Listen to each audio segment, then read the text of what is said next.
Hello and welcome to another edition of the Mistake-Free Real Estate Podcast. I am your host, Marck, and today I'm super excited to be joined by someone who's interviewed way more people than I could ever dream of. The one, the only, Mr. Steve Trang. Steve, welcome to the show.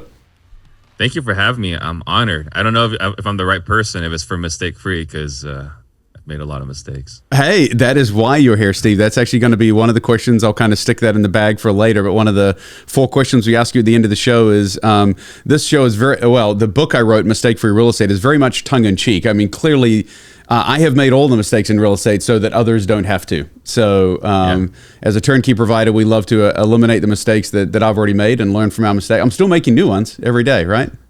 Every day.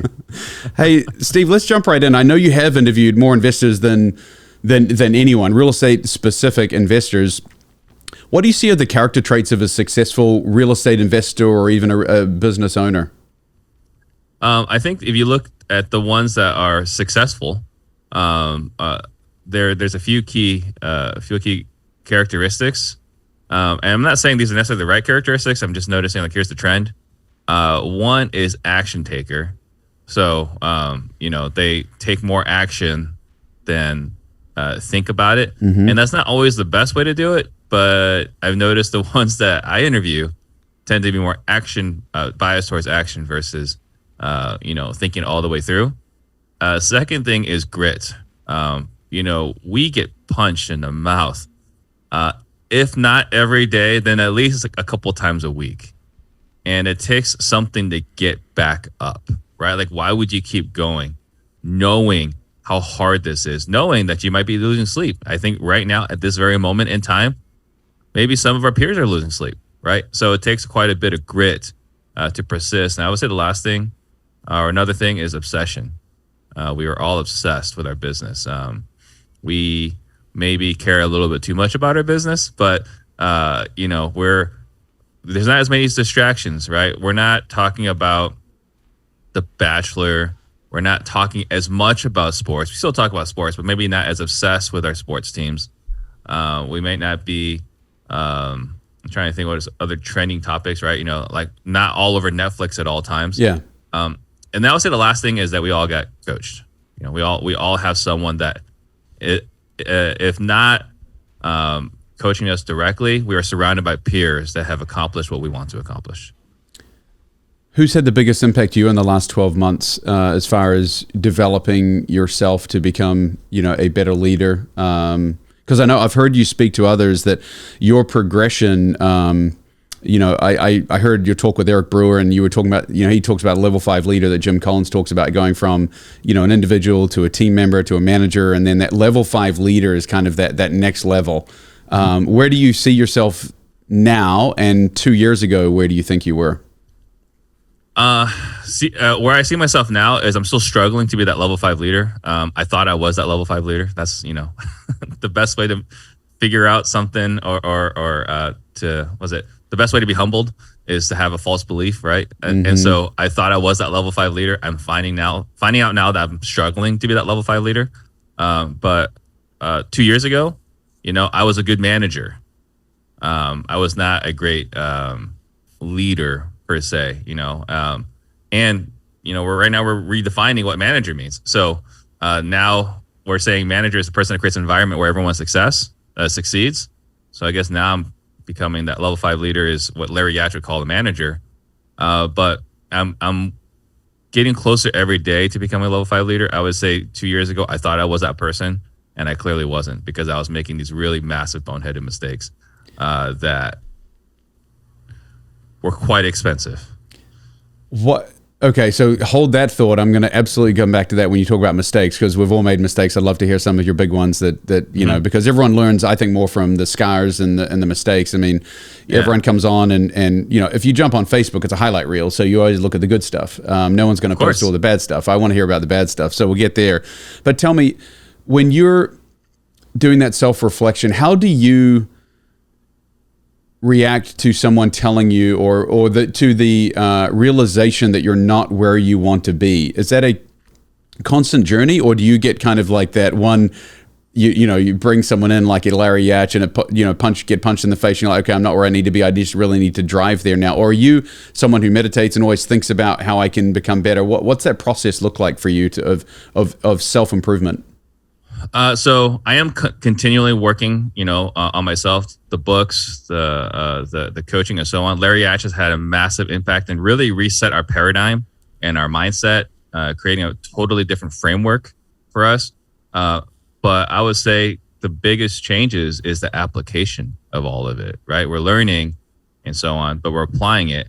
And unfortunately, the best way I learn is when my team members are upset.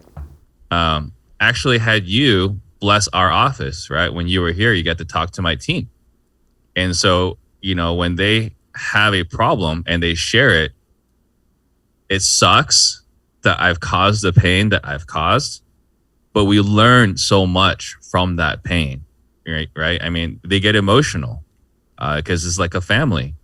So like, here's what's going on. Here's what you've done. Here's how it's hurt me. It's like, holy cow. I didn't even know I was doing all of these things.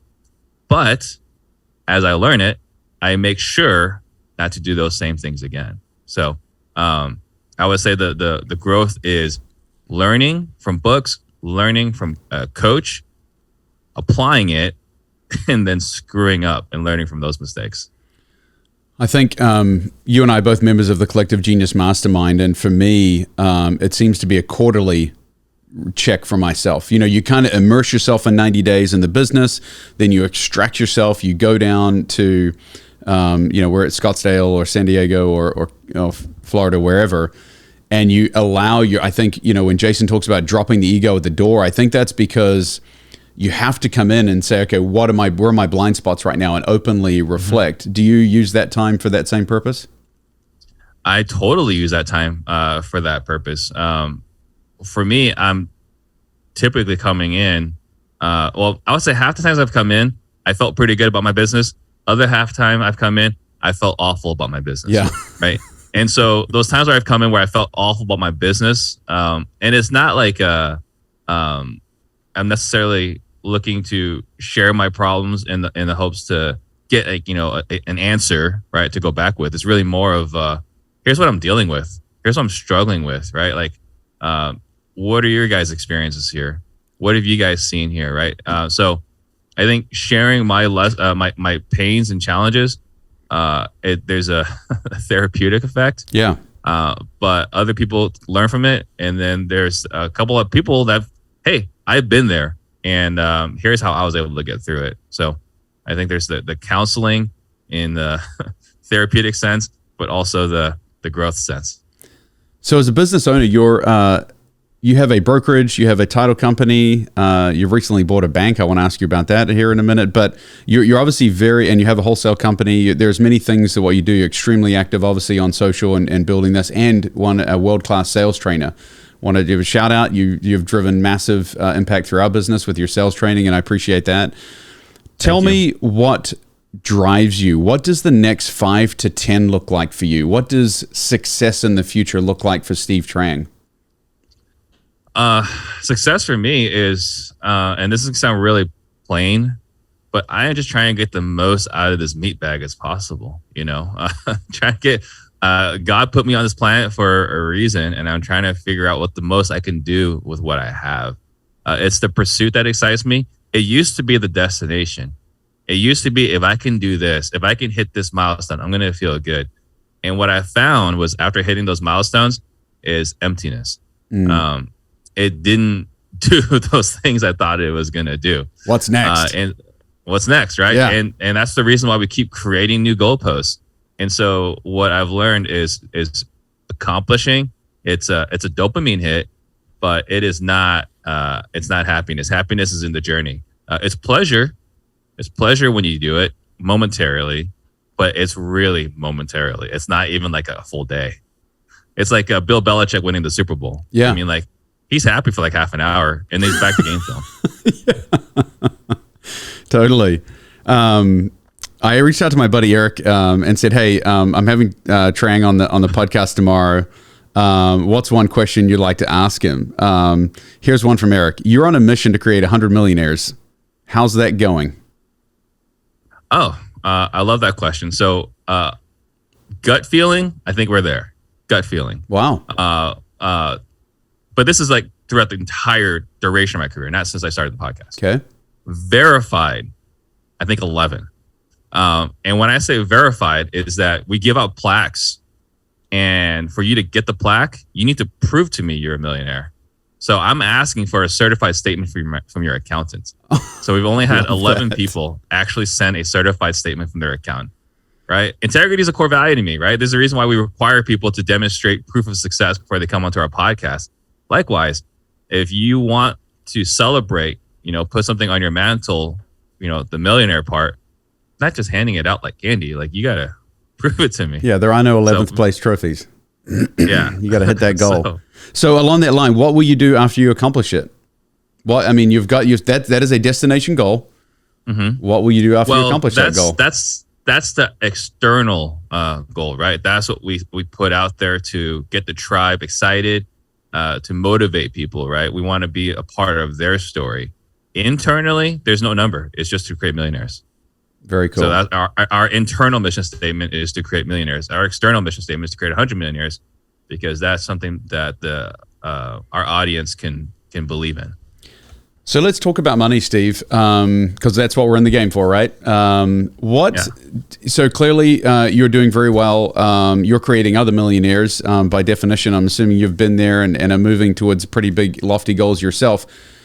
Talk to me about active versus passive income. What are your thoughts on the two and how you look to invest?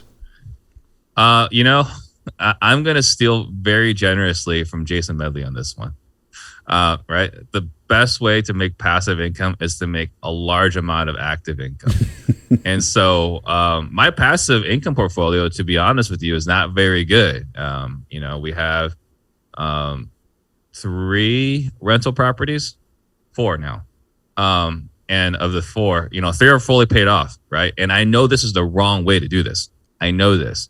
But I'm also still scarred from 2007. I know I've left a lot of money on the table throughout the years. Mm-hmm.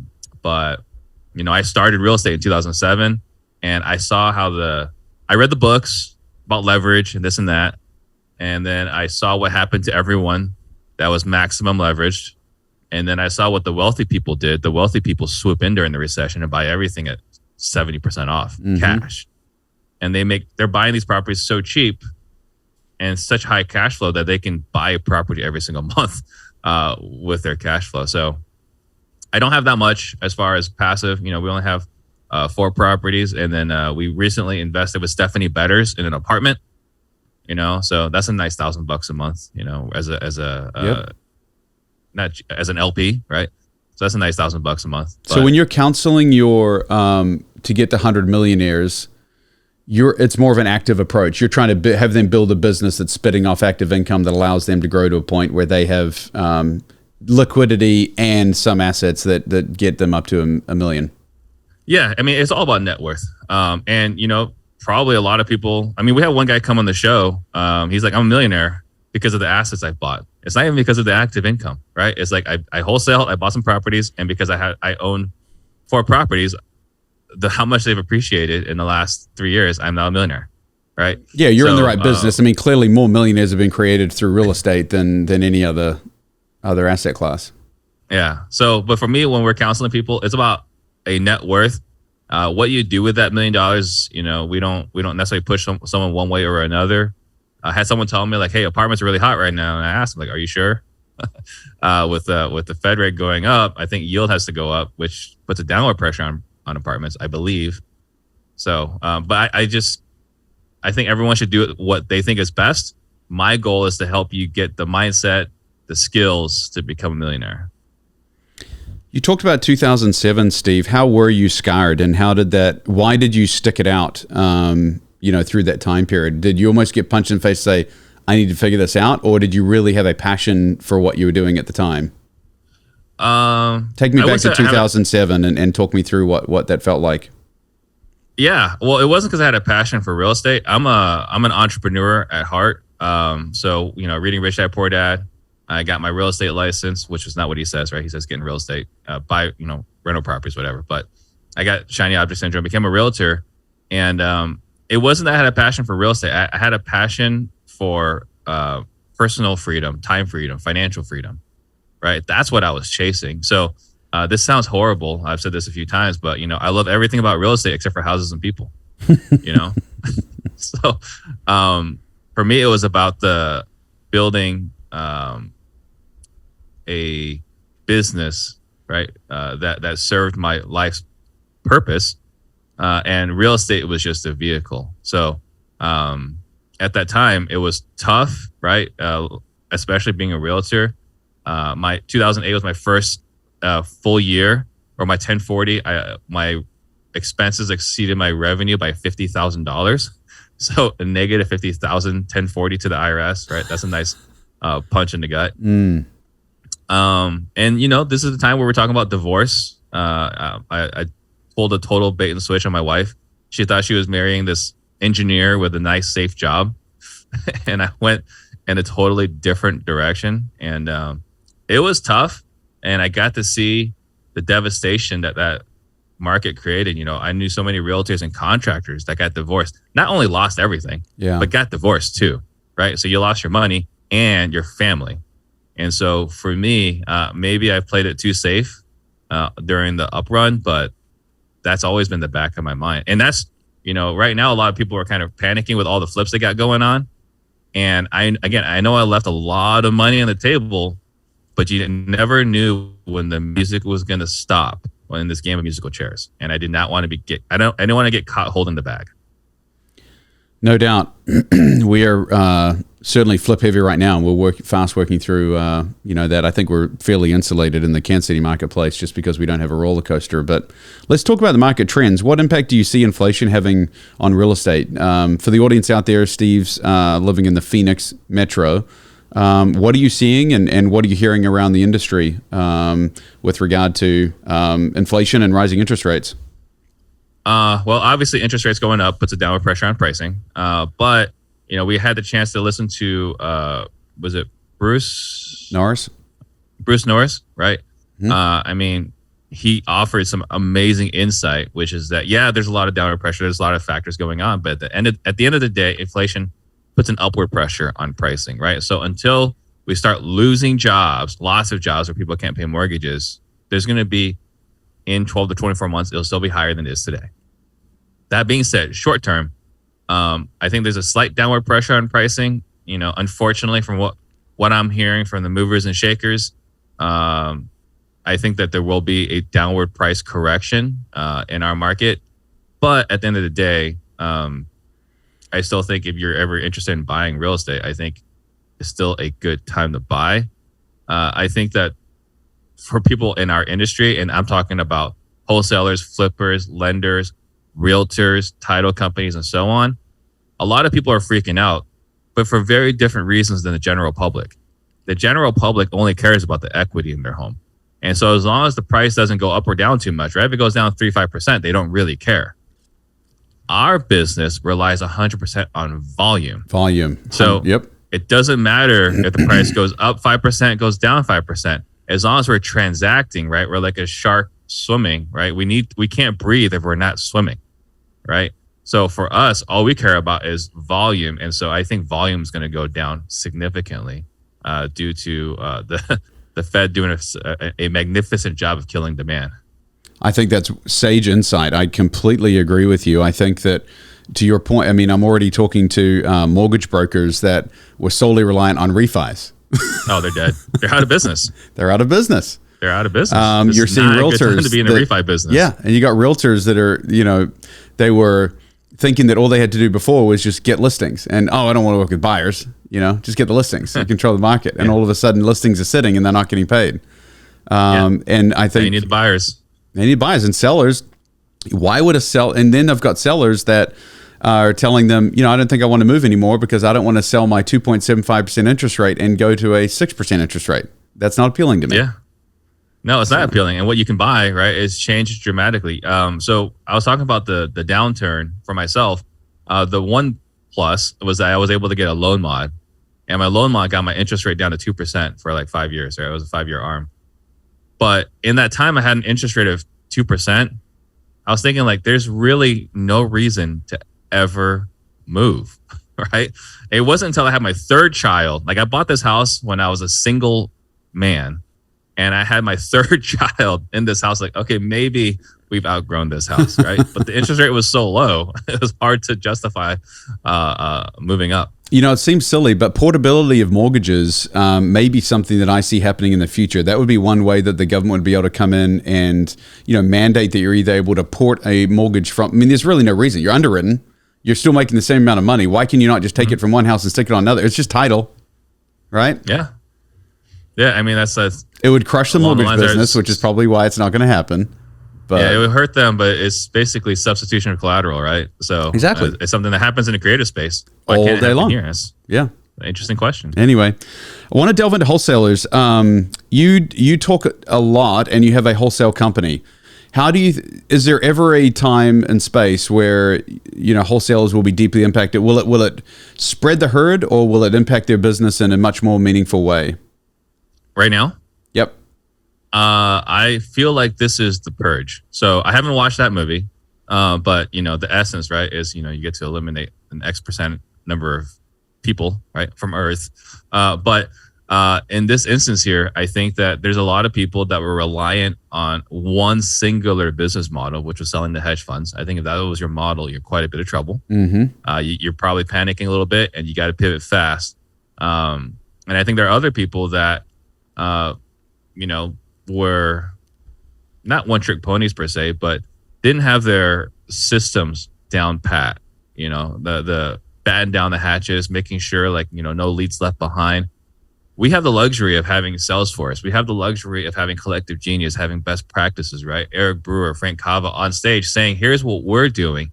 Phil Green and Eric Gideson, right? Here's what we're doing as far as our business goes. And we have that luxury to come back and implement that.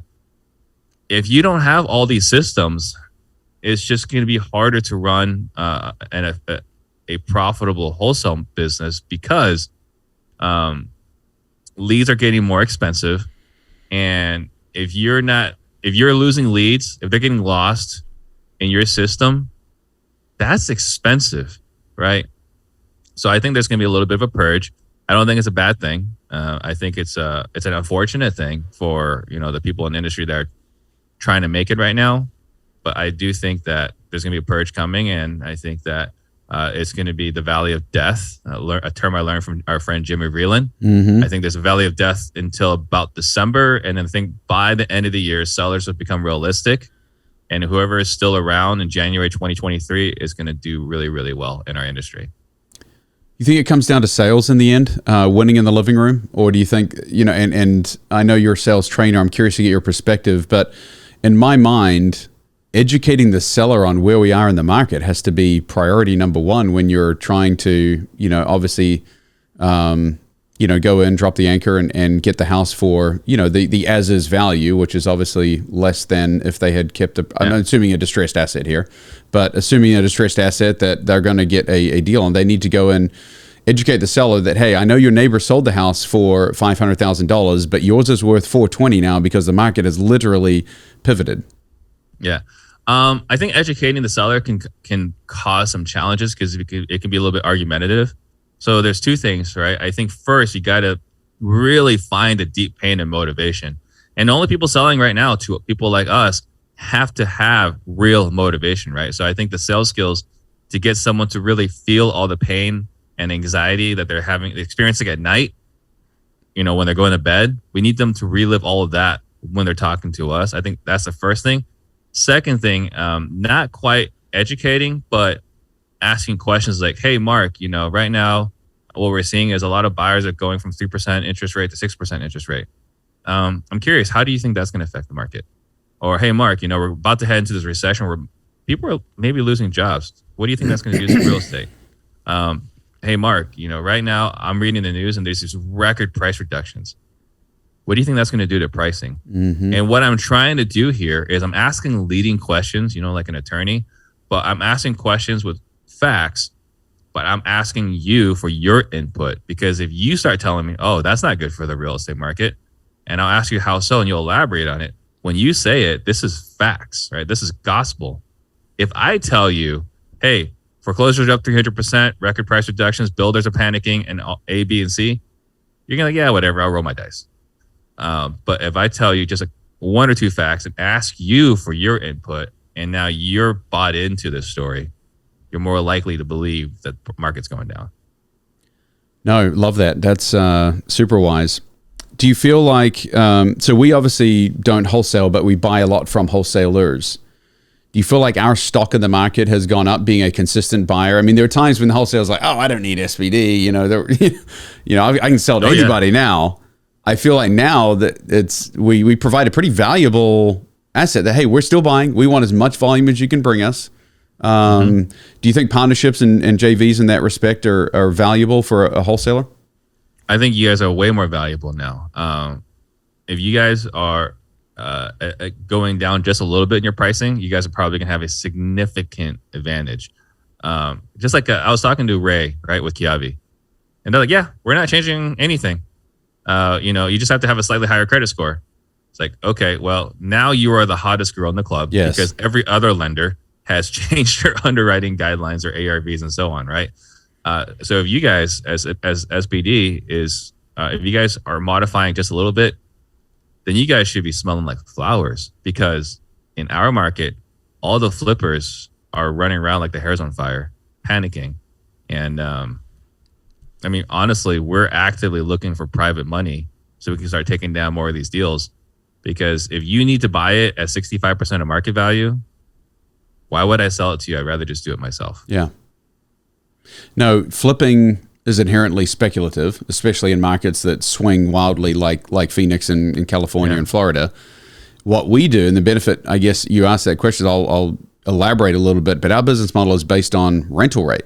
What we can sell an asset for as a turnkey, again, under 200,000 in the Midwest, between 100 and 200, is purely based on rents. And the old 1% rules have gone out the window a long time ago. But we know if we can get $1,500 a month in rent, we'll probably sell the house for around 170 to 175,000. So the rents are actually going up in these inflationary times. We know that we can drive rents up because less people are buying, more people are renting. So therefore, our price has really not changed at all for what we can buy. Yeah, you guys are smelling like flowers. You got it. It's interesting in our market. We're seeing that rents might soften here. So we were leading the country in driving rents up, and we might soften here. We're seeing more rentals in the MLS, and no one ever rents their property on the MLS. So if you're listening to MLS, the question is, what's going on here? That the traditional avenues aren't working. Do you own a vacation rental? I don't. Again, it's a fad. I'm just curious. Left a ton of money on the table, right? But someone I respect tremendously, Tina Tambora, she was on the show a couple of weeks ago. She made the comment like, Airbnbs are fantastic in a good market, but the moment the winds change, not so great. And again, it's just the 2007 trauma. I just decided not to put any money in there because I've seen what happens when the wind changes. So speaking of where you put your money, you bought a bank recently. I guess this is, do you mind talking about this? Have you talked about this openly? Not at all.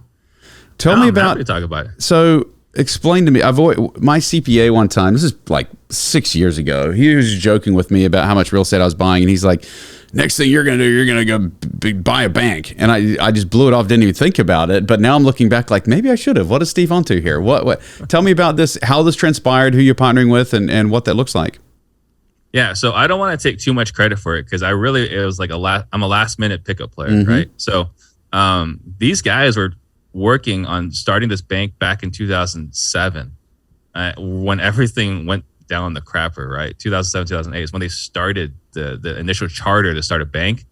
And regulatory conditions, the environment, economic market, whatever, it just hasn't made sense until very, very recently. So it's a community bank in Scottsdale, Arizona. It's the only community bank in Scottsdale, Arizona. And I happened into this opportunity because of collective genius. So someone was asking about doing a refinance in the Phoenix market and like, what community banks do you guys like in Phoenix?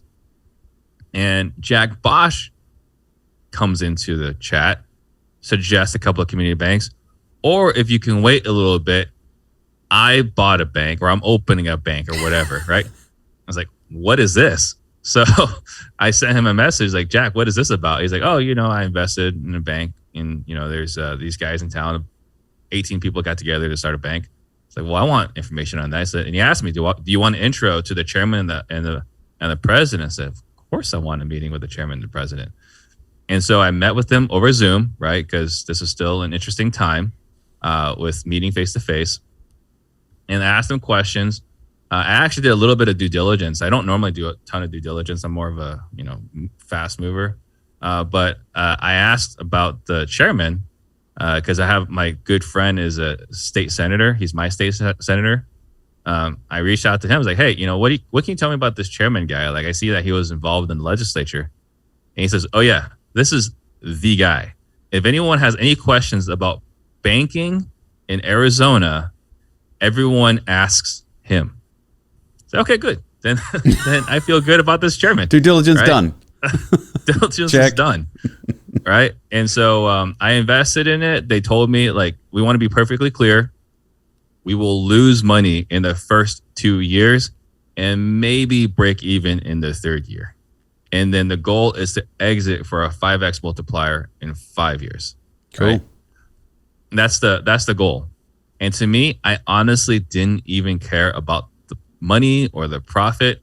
There's only two reasons why I get invested in this. First is I get to say I own a bank, right? Like, it's a total resume builder. And the second is we're going to meet quarterly. And if you just get to rub elbows with people that start a bank, like, what amazing things, amazing opportunities may open. Yeah. And surrounding yourself with these people. Cool story. Appreciate you sharing. Let's delve into can you lean to one side and show me what's directly behind you there for those that are, so clearly these things are popping up everywhere. I have to imagine this is some kind of correlation to an NFT. Is that correct? That is an NFT. That's 100% correct. So, okay. What in the world is an NFT for my, audience that may not have even heard of these things? What is a non-fungible token? It's a non-fungible token. So basically, if you look at a fungible, what's a fungible item, right? A fungible item is like a dollar bill, an Apple stock, right? You don't really care which one you have, right? So it's fungible. It's replaceable. A non-fungible item may be your coffee mug, the TV behind you, your cell phone, right? It does matter which one you have. Your contacts are going to be very different than my contacts and my cell phone. So that's difference between fungible and non-fungible. A non-fungible or a fungible token would be a Bitcoin or an Ethereum, right? Like, you don't care which one you have. Mm-hmm. As long as if you have a Bitcoin, you have a Bitcoin. A non-fungible token is one that's irreplaceable, right? Like, there's a unique identity. You can show on a blockchain which one is yours. And so now what's interesting with the unique identifiers, you can show the transaction history. And so we can prove without a doubt that I own this token behind me. And the value there is if there's, so I bought this one again, right, as a mastermind. I got into a blockchain mastermind. That's why I bought it. It's trashed in value over time. I think I've lost like 90% of what I bought it for. But the value here in a non-fungible token is not today. I think today is really not that important. I do believe the application in the next 3 to 5 years, 7 years, right? You look at some point, we're going to be able to put real estate properties on the blockchain, right? And that's not a 2-year thing. That, I believe, that's like a 7 to 20 year thing. But I do think at some point in the future, titles can be done through the blockchain. Now we can see Mark sold this property to Steve, and it's without any doubt whatsoever, it's irrefutable that Steve owns this property, right? Like, we're talking about that as far as real estate. But the other application, we're talking about, music. If you're an artist and you were to produce music, you can sell those, and someone can say, I own this particular song, right? Or I own one of the 5,000 songs of this. Talking about jewelry. Right now, like, one of the biggest things is verifying that this Rolex you're selling me, off market is real. Is this really a Rolex, right? How can we prove it? Well, now if we have a QR code that validates this is the actual Rolex that you bought from so and so. Now that has real value versus me not really sure if this is really your Rolex. So there's a whole bunch of different applications for it, but the key here is chain of title. You talk about the original, like back in the day, if I was buying, we were bartering back in the day. That's accounting 1.0. Accounting 2.0 is, all right, I sold you this mug on credit, right? So you got the mug today, but we're going to put in this ledger that you owe me $5. You're going to put in your ledger, you owe me $5, right? That's 2.0, right? It's double entry. I think blockchain, the whole world knows that I sold you this mug. I had understood NFTs that they came with that they could be packaged to be almost kind of come with certain privileges.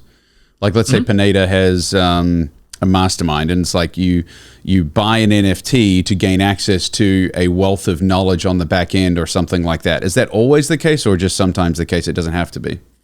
Yeah, that is one utility. There's a whole bunch of different utilities. That is a utility. I think that's what Gary Vee did. He's the one that kind of led that movement. I think that's potentially, we're just trying to figure out how to apply what we know, Web 2.0 to Web 3.0, which is the blockchain. I think that is probably just we're grasping at the moment, trying to figure out the applications. So you're still fully bullish on NFTs and their place inside real estate? I'm 100% bullish on this. Actually, meeting with token security advisors. They've already figured out how to tokenize real estate, right? So I think that one thing that people are talking about is making an apartment complex an NFT. What I've learned now is that's entirely unnecessary. We don't need to make it non-fungible. We can make it fungible, right? So if I own, 123 Main Street apartment, right? Do you care which particular share, which token you own of that property, or are you just happy to have it, right? So we can tokenize it. We can make a new coin, and now we can sell that coin not to just anybody off the street. We're going to have to make sure that they're able to, they're an accredited investor or whatever. But now anyone can buy that coin. That the liquidity of the apartment vastly improves the value of the apartment, right? Because if you invest in an apartment and you can't sell it for 5 years, that money's pretty tight. And if you ever have to sell, man, you're taking a steep haircut. But if I own 1,000th of that apartment and I can sell my token at any point, the liquidity there has vastly changed, and that increases the value of the asset. Yeah. I actually did by the way, thank you for inspiring me. We'll talk about social here in a minute, but you and Brewer and Pineda have certainly inspired me to become more social, but become more active on the socials. And one thing we talked about yesterday in a session was, there's so much volatility in the stock market, and the two big things that people don't like about real estate is it's immobile and illiquid. Meaning you can't move it. I mean, it's like the house is the house. You can't take it and move it and put it somewhere else with ease. And then the second thing is it's very illiquid. It takes 30 to 60 days to typically close on a transaction. Whereas if I hear that, the CEO is, had a claim of, some bad thing that happened. Yeah, I was about to go there, and I was trying to be more PC. But yeah, let's say that the CEO is sleeping with the CFO's wife at Google, and suddenly there's a big blow up. I mean, their stock tanks. And so if I had, which is now, that's why it's so prone to insider trading, but that's a whole nother game. But it is so liquid that you can literally buy and trade in a matter of minutes and seconds. And so inherently, it becomes more emotional. If I hear something I don't like, I click trade and it's done. Versus real estate. So the two big things that people don't like about it that make it slow and lethargic are the things that make it extremely steady and safe and secure over the long term. So didn't know your thought, but you talked about the illiquidity. I mean, I think that's one of the great things about real estate actually is that it provides that level of safety and security to our asset class. It's definitely going to be more volatile. It's not going to be as crazy as the stock market, right? But it will 100% be more volatile. Yep. I mean, let's just say in a hypothetical situation, you tokenize an apartment complex in Ukraine. I mean, the moment Russia moved forces, that thing went down 95%. So yeah, I think you're right that the liquidity component will definitely make the asset much more volatile. Hi, buddy. Two questions for you. First one is, what is one of the biggest mistakes you have made in real estate, and what did you learn from it? Oh man, the biggest mistake. Yeah, I don't even know where to start. I would say the biggest mistake was really thinking I could do it all myself. I did have a mentor in the beginning, but no one can do it as well as me. Like we all think that, right? And we kind of touched on it yesterday in the podcast with Eric Brewer. But I started off as an individual, and by definition, a predictive index, I'm an individualist. So I'm a highly functional individual, trying to grow from an individual to a leader. Man, there have been so many challenges. The abdicating versus delegating, like here's what I want done, but not inspecting it. I think that has cost me over and over again.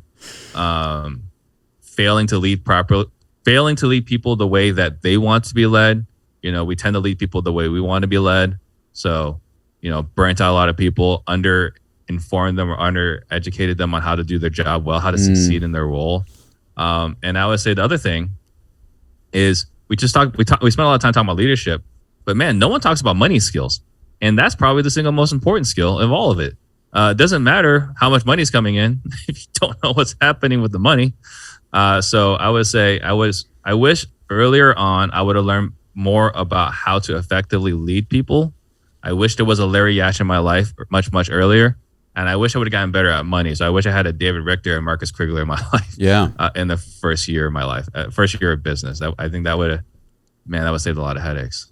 Yesterday, I had the opportunity. My son is taking interest in the business, and I'm a big believer in you start at the bottom, right? So he was literally cleaning out a trashy house yesterday with two of his buddies, and making good money doing it. But they starting at the bottom.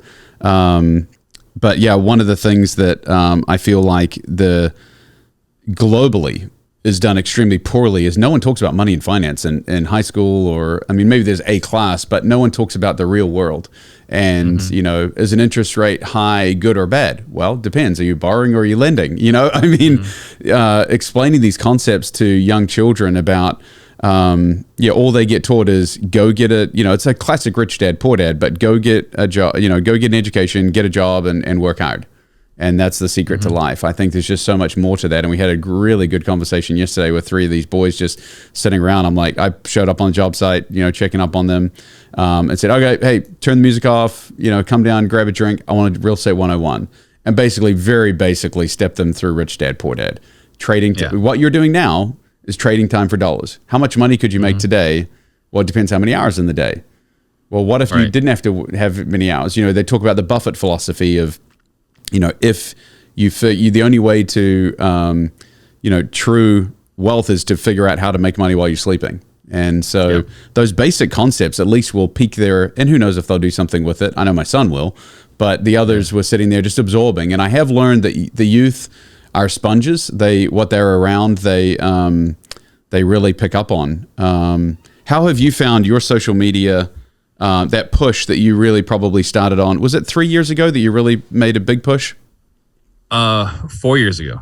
So 2018. 2018, you made a big push. How has social media changed your life? It has opened so many doors. It's just absolutely unbelievable. I mean, just most recently, I partnered with Paul Sparks, who you may know. And he's got this certainty / blockchain business treasury model.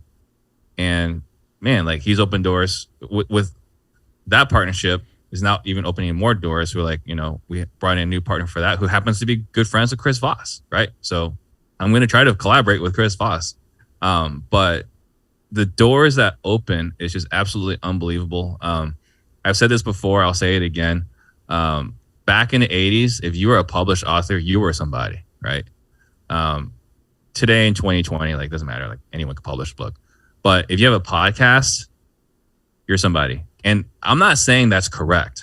I'm saying we get undue credibility due to having a platform. I think we get much more credit than we deserve. but I'm not going to reject it. I'm going to take every bit of it. Well, I mean, you look back in the day in the 80s, there were literally still door-to-door salesmen selling encyclopedias. You went to a book to gain knowledge. Now, if you want knowledge, you go to YouTube. Right. So yeah, I think everyone should be doing it. Everyone should be on social media sharing, because the opportunities that may come may never have manifested if you weren't out there creating content. Now, it does bring another set of challenges. And this is something I've gotten help from Eric Brewer and Jason Lewis. Too many opportunities. One of the things that I actually rewatched Jason Lewis's presentation, like how to figure out whether there's an opportunity worth pursuing. That might sound, braggadocious, but this is the other side, right? It's like every time I say no to something, I feel like the universe is like, all right, let's see if he can say no to this, right? Like the challenge, the opportunities get better and better the more you say no. It's like, let's see if he's disciplined enough to say no to this, and I get weak and I say yes. So, well, for those that are not already subscribed, would highly recommend Steve's podcast and YouTube series called Real Estate Disruptors. So please go like and subscribe to his channel. He's amazing and just drives so much content. You truly have the heart of a teacher, right? I mean, is that where it comes from? Is just trying to give? Yeah, absolutely. I actually wanted to be a school teacher growing up. And then I learned how much they made. And so I realized that wasn't an option for me. So I did tell myself, I remember in high school, like I love my teachers are awesome, right? They didn't love me because I was kind of difficult, but I loved my teachers. And I was thinking I would love to be a high school teacher one day, once I've made it, once I've arrived. And, I get to teach and I get paid very handsomely for it. So I don't have to go back to teach high school. I'm teaching, the best salespeople in the country. Absolutely, you are, and you're doing it really well. Final question, mate. I like to always ask people, I'm a golfer. You're a basketball player, so if you want me to translate the analogy, you can. But in golf, you've normally got a foursome, right? If you had one round of golf on the most beautiful golf course, let's just say Pebble Beach, you're going to walk around and pretend that you're an awesome golfer so you can actually enjoy the experience.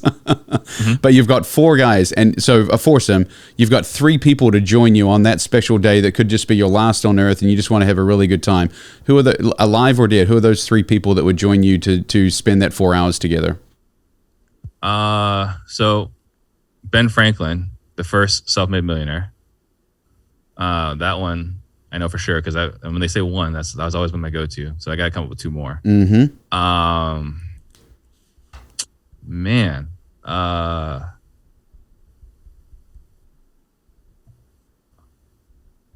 I'm not religious, but I would probably say Jesus Christ out of curiosity. Okay. Right. And then I would say probably,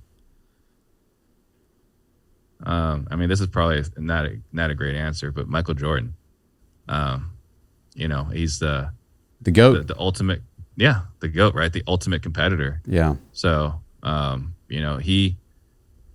he symbolizes, like, he's the epitome, right, of what a lot of us entrepreneurs try to be.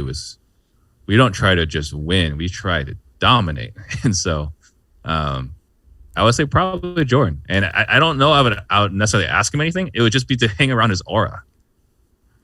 I think we've come full circle. When you began, I asked you, what the common traits were, and you said people that take massive action, they have grit, and they've been coached. I think, Jordan epitomizes all of those three things. He's humble enough to be coached up into greatness, but works harder than anybody you know. Exactly.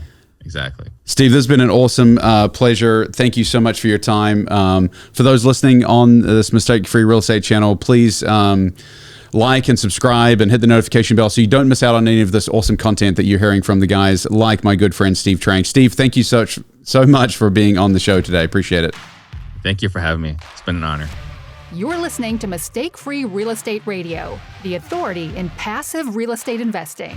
No late-night calls, no clogged drains, no tenant nightmares. Take the passive investor's approach to real estate investing and trust a turnkey professional. Learn more at mistakefreerealestate.com.